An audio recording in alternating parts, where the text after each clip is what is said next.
बल जो गाड़ी इस समय आपके सामने आ रही है, चाहे सियाचिन का बहुत ही ऊंचा बर्फीला पहाड़ हो या फिर रेगिस्तान की मरुभूमि हो, ये है आपकी एटीवी यानी ओल्ड टेरेन व्हीकल। मरुस्थल हो, पहाड़ हो, पठार हो, कहीं भी आपके जवानों को तेजी से ले जाना हो तो ये बहुत ही सक्षम एटीवीज आपके जवानों को वहां ले जा सकती हैं। बहुत ताकतवर इनका इंजन।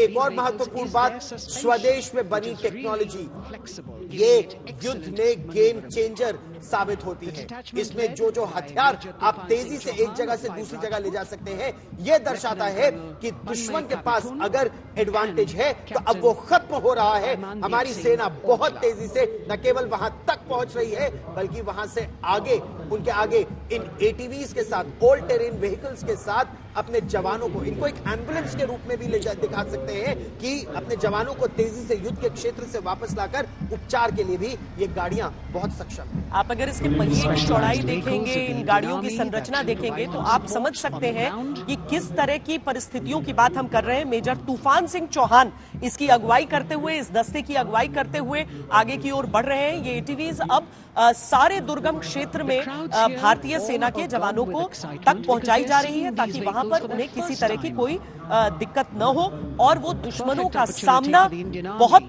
मजबूती के साथ कर सकें।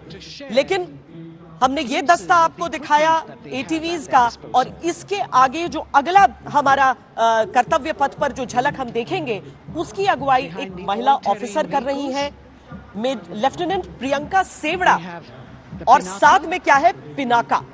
पिनाका एक घातक ऐसी हथियार प्रणाली है जिसको देखकर ही दुश्मनों के छक्के छूट जाते हैं। और सबसे बड़ी बात क्या है, जैसे हम आपको बाकी हथियारों उपकरणों को दिखाते हुए बता रहे हैं, ये भी स्वदेशी है। पिनाक भगवान शिव के धनुष को कहते हैं और ये मल्टी लॉन्च रॉकेट सिस्टम लगभग 45 किलोमीटर दूर अचूक मार करने में सक्षम स्वदेश में निर्मित ये टेक्नोलॉजी पिनाक या पिनाका, जिसे भारत में कहा जाता है नारी शक्ति। आपको बहुत ध्यान से आप यहां देख रहे हैं। और नारी शक्ति की ही अगर बात हम करें तो लेफ्टिनेंट दीप्ति राणा अब सामने आ रही है, एक और हथियार प्रणाली जिसकी कारगिल की लड़ाई में बहुत जबरदस्त जरूरत थी, वेपन लोकेटिंग रेडार। और ये स्वदेश में निर्मित है Swati weapon locating radar system.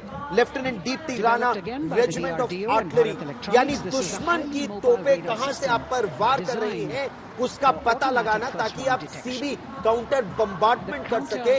ये स्वाति वेपन लोकेटिंग रेडार से आप बहुत बढ़िया तरीके से कर सकते हैं। एक महत्वपूर्ण बात, ये जो स्वाति सिस्टम है न केवल ये भारत में बन रही है, इनका निर्यात भी किया जा रहा है। और कई ऐसे देश हैं जो कह रहे हैं कि ये पश्चिमी देशों में बने जो और वेपन लोकेटिंग रेडार्स है उनसे कहीं ज्यादा अच्छा, सक्षम और सस्ता है। और ये इसकी शक्ति है। और अहमियत आपको हम बताएं, ये ऐसा नहीं है कर्तव्य पथ पर आप देख रहे हैं। मैं आर्टिलरी रेजिमेंट में जब तक मैंने इसे शूट किया और उसके बाद मैं पहुंची मोर्चे पर, फ्रंट लाइन पर, तो देखा कि करगिल में इसकी तैनाती भी हो चुकी है। यानी ऊंची ऊंची पहाड़ियों के पार दुश्मन किस तरह के आक्रमण आप पर कर सकता है। लेकिन अब ये देखिए अगला, आप किसी भी दुर्गम इलाके में जहां पर आपको आवश्यकता होती है एक पहाड़ी से दूसरी पहाड़ी, एक नदी के ऊपर से जाने की, तो ये ब्रिजिंग सिस्टम है, सर्वत्र मोबाइल ब्रिजिंग सिस्टम।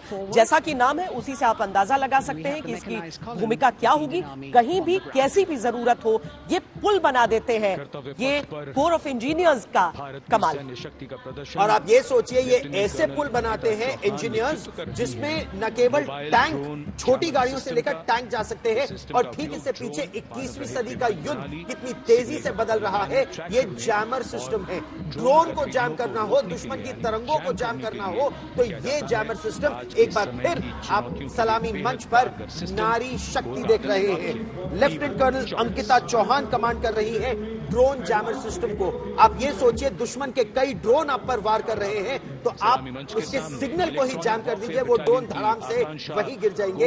यही वो drone jammer system, electronic warfare regiment, 21वीं सदी, नया युद्ध, नए हथियार, क्योंकि नई चुनौतियां हैं, नए खतरे हैं हमारे सामने, और इसीलिए बहुत आवश्यक हो जाता है कि जो रेडियो फ्रीक्वेंसी है उस पर भी निगरानी कैसे हो बेहद उन्नत तरीके से। एक बार फिर एक महिला की कमान में आप परेड के इस हिस्से को आगे बढ़ते हुए देख रहे हैं। ये कैप्टन आकांक्षा गोम्स है, जिनके नेतृत्व में ये प्रणाली आप इस समय देख पा रहे हैं। अत्याधुनिक इलेक्ट्रॉनिक युद्ध के समय ये किस तरीके से कारगर होता है, ये अपनी आंखों के सामने आज कर्तव्य पथ पर देखिए। क्योंकि आप ये सोचिए कि दुश्मन किस रेडियो फ्रीक्वेंसी पे कम्युनिकेट कर रहा है, उसको मॉनिटर करना बहुत जरूरी है। दुश्मन क्या बातें कर रहा है, आपके लिए जानना बहुत जरूरी है। तो दुश्मन की तरंगों पर आप हावी हो सके, ये यहां दिखाया जा रहा है। और ठीक इसके पीछे एक और स्वदेशी निर्मित हथियार प्रणाली, medium range surface to air missile system, MR-SAMS। Bharat को बहुत जबरदस्त आवश्यकता थी इस हथियार की। क्यों? क्योंकि मीडियम रेंज, जमीन से आकाश तक आपको वार करना है। किस पर? दुश्मन के विमान आ रहे हो, दुश्मन के रॉकेट आ रहे हो, दुश्मन के ड्रोन आ रहे हो, सबको गिराने में इन MR-SAMS की बहुत महत्वपूर्ण भूमिका रही। और इसके साथ ही जो मल्टी फंक्शन रेडार आप देखेंगे, उसकी भी भूमिका कमोवेश कुछ इसी तरीके से, यानी कि आसमान की ओर से कोई भी खतरा आ रहा हो, उनका कोई हेलीकॉप्टर हो, कोई फाइटर प्लेन हो, किसी भी तरीके के सुपरसोनिक मिसाइल्स हो, उनसे लड़ने में, उन्हें निरस्त करने में सक्षम ये MF रेडार आप कर्तव्य पथ पर इस समय जितने भी दर्शक हैं वो अपनी आंखों के सामने उसे देख पा रहे हैं।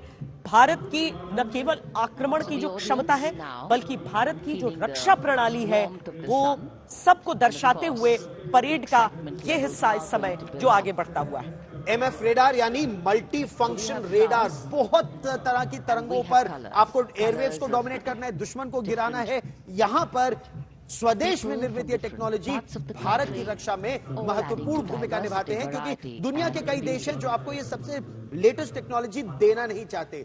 भारत में निर्मित, भारत के युद्ध क्षेत्र के लिए हाड़ कपाने वाली सर्दी में भी काम करेंगे, सियाचिन ग्लेशियर पर और पूर्वी लद्दाख में, अरुणाचल प्रदेश में और राजस्थान के रेगिस्तान में भी काम करेंगे।